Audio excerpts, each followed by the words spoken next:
Assalamualaikum warahmatullahi wabarakatuh. Nama saya Intan Munafia dari Prodi PGC 5A STKIP NU Indramayu.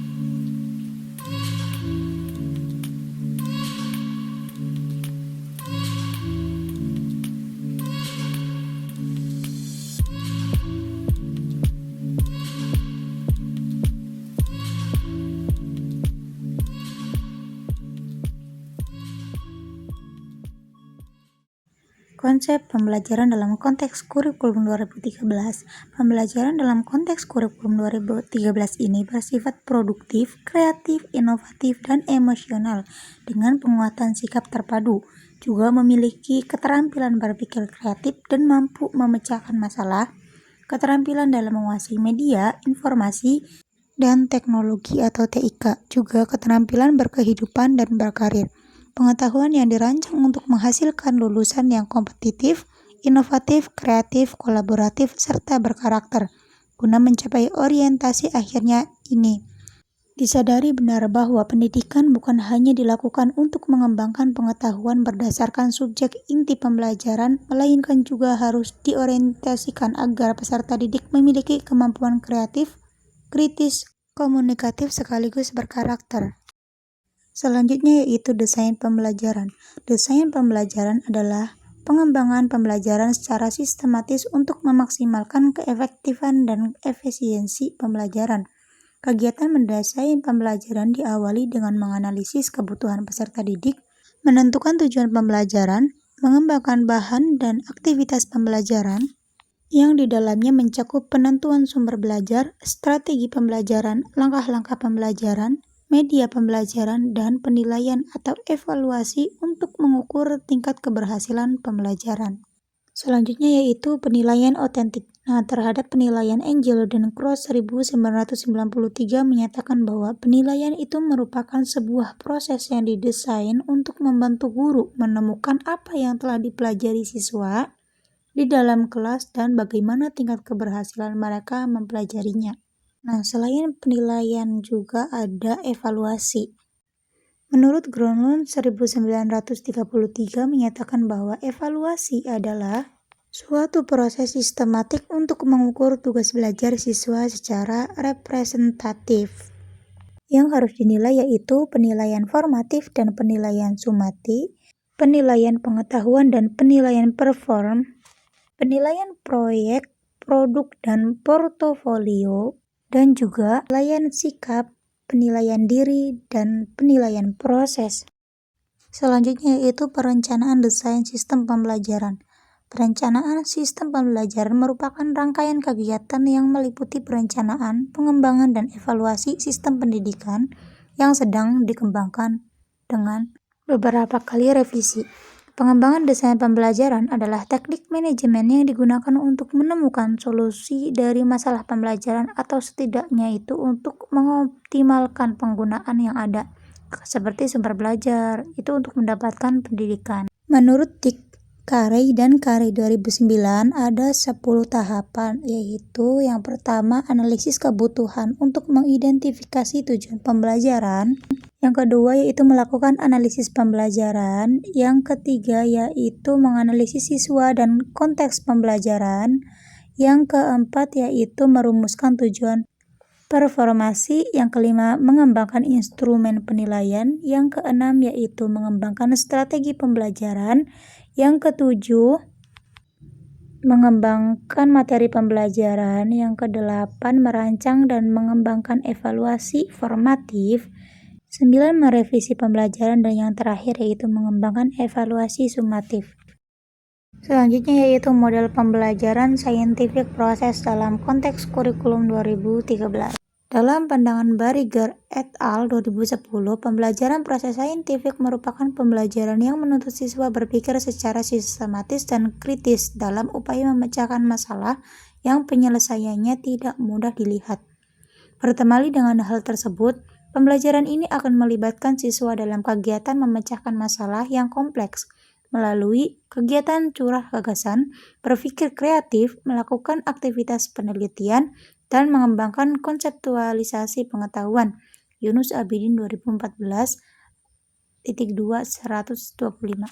Metodologi sangat mempengaruhi sifat sistem dan hasil pembelajaran. Efek yang dirasakan langsung oleh siswa dapat lebih mengembangkan kemampuan berpikir kritis dengan memperhatikan, mengajukan pertanyaan, kemampuan berpikir, menyampaikan, dan nilai hasil belajar siswa lebih baik dari yang diharapkan siapapun. Selanjutnya, model dan metode pembelajaran berbasis pendekatan scientific process. Di sini ada 3 model pembelajaran. Model yang pertama yaitu model pembelajaran inquiry. Nah, model pembelajaran inquiry ini adalah suatu model pembelajaran yang dikembangkan agar siswa menemukan dan menggunakan berbagai sumber informasi dan ide-ide untuk meningkatkan pemahaman mereka tentang masalah, topik, atau isu tertentu. Model pembelajaran inquiry ini memiliki karakteristik khusus. Yang pertama yaitu mempresentasikan konsep belajar seumur hidup. Yang kedua, terintegrasi dalam seluruh mata pelajaran, menggunakan berbagai sumber belajar, dan menekankan pencapaian proses dan hasil belajar. Yang ketiga, mentransfer konsep-konsep informasi. Yang keempat, melibatkan siswa secara aktif dalam seluruh tahapan awal hingga tahap akhir. Yang kelima, pembelajaran senantiasa dihubungkan dengan konteks kehidupan siswa. Yang keenam, pembelajaran dilangsungkan dalam komunitas belajar yang kolaboratif dan kooperatif.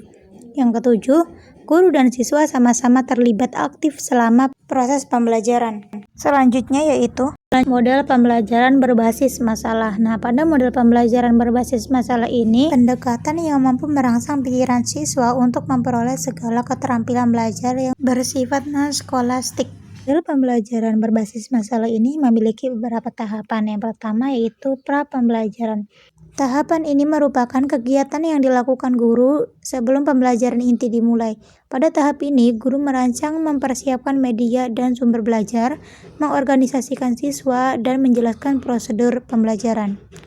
Fase pertama, menemukan masalah. Pada tahap ini, siswa membaca masalah yang disajikan guru secara individu. Fase yang kedua, yaitu membangun struktur kerja. Nah, pada tahap ini siswa secara individu membangun struktur kerja yang akan dilakukan dalam menyelesaikan masalah. Fase yang ketiga yaitu menetapkan masalah. Pada tahap ini siswa menetapkan masalah yang dianggap paling penting atau masalah yang mereka hadapi dalam kehidupan nyata. Fase keempat, mengumpulkan dan berbagai informasi. Pada tahap ini siswa melakukan kegiatan pengumpulan data melalui kegiatan penelitian atau kegiatan sejenis lainnya. Fase kelima yaitu merumuskan solusi. Pada tahap ini siswa berkelompok mencoba merumuskan solusi terbaik bagi pemecah masalah yang dihadapi. Selanjutnya menentukan solusi terbaik. Pada tahap ini siswa menimbang kembali berbagai solusi yang dihasilkan dan mulai memilih beberapa solusi yang dianggap paling tepat untuk memecahkan masalah. Selanjutnya yaitu menyajikan solusi. Pada tahap ini perwakilan siswa tiap kelompok memaparkan hasil kerjanya. Nah, ada pasca pembelajaran. Pada tahap ini guru membahas kembali masalah dan solusi alternatif yang bisa digunakan untuk memecahkan masalah tersebut. Dalam prosesnya, guru membandingkan antara solusi satu dengan solusi lain hasil pemikiran siswa atau juga dibandingkan dengan solusi secara teoritis yang telah ada. Yang ketiga yaitu model pembelajaran berbasis proyek. Nah, pada model pembelajaran berbasis proyek ini adalah model pembelajaran yang secara langsung melibatkan siswa dalam proses pembelajaran melalui kegiatan penelitian untuk mengerjakan dan menyelesaikan suatu proyek pembelajaran tertentu. Setiap model ini pasti memiliki karakteristik. Nah, di sini ada 7 karakteristik menurut McDonnell 2007. Yang pertama yaitu melibatkan siswa secara langsung dalam pembelajaran. Yang kedua, menghubungkan pembelajaran dengan dunia nyata. Yang ketiga, dilaksanakan dengan berbasis penelitian. Yang keempat, melibatkan berbagai sumber belajar. Yang kelima, bersatu dengan pengetahuan dan keterampilan. Yang keenam, dilakukan dari waktu ke waktu, dan yang terakhir yaitu diakhiri dengan sebuah produk tertentu. Selain model, di sini ada 2 metode. Yang pertama yaitu metode discovery dan yang kedua metode eksperimen. Metode discovery yaitu proses pembelajaran yang terjadi ketika siswa tidak disajikan informasi secara langsung, tetapi siswa ini dituntut untuk mengorganisasikan pemahaman mengenai informasi tersebut secara mandiri. Jadi siswa itu dilatih untuk terbiasa menjadi seorang yang saintis atau ilmuwan. Mereka tidak hanya sebagai konsumen tetapi diharapkan pula bisa berperan aktif. bahkan sebagai pelaku dari pencipta ilmu pengetahuan. Yang kedua yaitu metode eksperimen. Metode eksperimen adalah cara penyajian bahan pelajaran di mana siswa melakukan percobaan dengan mengalami untuk membuktikan sendiri suatu pernyataan atau hipotesis tertentu.